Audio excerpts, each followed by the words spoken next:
د افغانستان امنیتي بنسټونو ته نوې وسلې او تجهیزات سپارل شوي دي.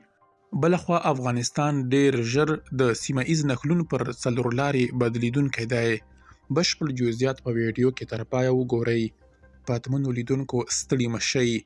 د سیمه ایز نښلون پر څلورلارې د افغانستان د بدلیدو خبر لرو، خو پیل د هیواد امنیتي بنسټونو ته د وسلو پر ورکړې کوو. د افغانستان امنیتي بنسټونو ته نوې وسلې ورکړل شوي دي. د افغانستان د واکمنۍ ویاند ویلي چې امنیتي بنسټونو ته داسې وسلې ورکړل شوي دي چې د هیواد د هر ډول دفاع وړتیا لري.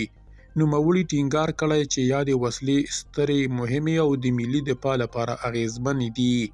ویاند زیاته کړې چې د دغو وسلو د بڼې او جزئیاتو شریکول دا مهال مناسب نه دي، خو دا یې نه دي روښانه کړي چې وسلې په کور دننه تولید شوي دي او که له کوم بهرني هیواد څخه ترلاسه شوي دي.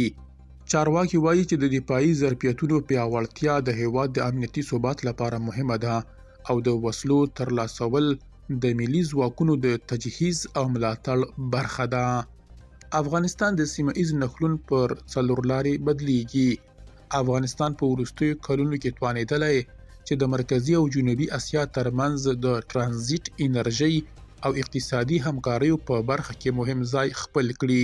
د چارواکو په وینا هیواد اوس د ټاپي، کاسا زر، افغان ترانس، ټو ټاپ او ټاپ په څیر مهمو سیمه ایزو پروژو د پلي کېدو لپاره چمتو شوی دی. یادې پروژې نه یوازې د انرژۍ د لیږد او اقتصادي همکارۍ پراخې دروازې پرانیزي، بلکې د افغانستان د ترانزیتي موقعیت پیاوړتیا ته هم عملي بڼه ورکوي. مسؤلان ټینګار کوي چې د دغو پروژو په پلي کېدو سره افغانستان کولی شي د سیمه ایز نښلون یوه مهمه څلورلاره شي چې پر وسیله یې د اقتصادي ودې، کاري فرصتونو او دوامداره ثبات لپاره نوې لارې پرانیستل کیږي. درنو لیدونکو له ملتیا مو مننه.